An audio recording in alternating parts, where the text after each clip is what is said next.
بسم الله. سلام البنات، واش راكم؟ ان شاء الله كامل تكونوا لاباس. اليوم باذن الله جبت لكم صوص مايونيز بدون بيض، رايحه تخرج لكم كيما نتاع المحلات. شوفوا هنايا عندي كاس نتاع الحليب. انا درت بكيله صغيره، يعني نديرو كيله نتاع الحليب ودرت حبه فرماج باسكو الكيله نتاعي صغيره. رايحه ندير شويه نتاع لاموطارد. شوفوا هنايا درت نص مغرف صغيره تاع لاموطارد.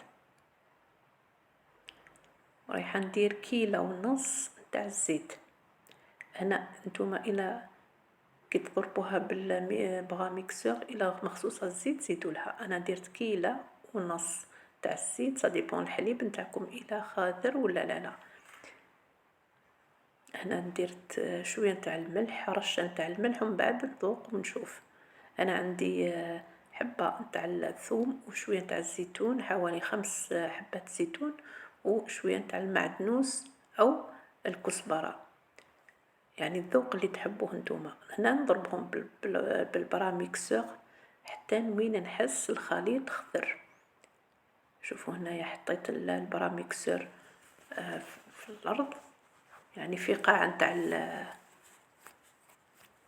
تاع وين خلطت، يعني في قاع تاع الكاس، ونضربو هكا حتى وين نحس باللي ولا خاطر، ومن بعد نطلع البرا ميكسور هكا نضربو مليح مليح حتى وين شوفوا كيفاش ولا خاطر. هنا بدون بيض ويعني ما شاء الله تخرج لكم رائعه. انا حندير نصف حبه ليمون، نصف حبه ليمون عصرتها هكا.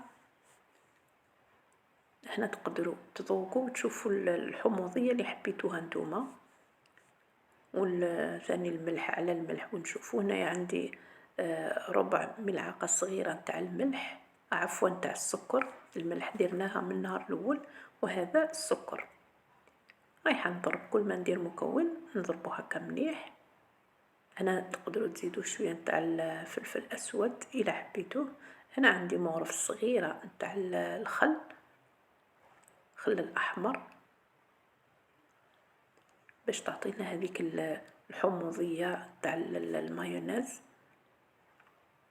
شوفوا هنايا كيفاش خرجت ولا اروح. خاصه الى حبيتوا الثوم يعني تبان فيها زيدوا لها حبه. انا درت لها حبه خرجت سوا يعني ما شاء الله صوص ولا اروع.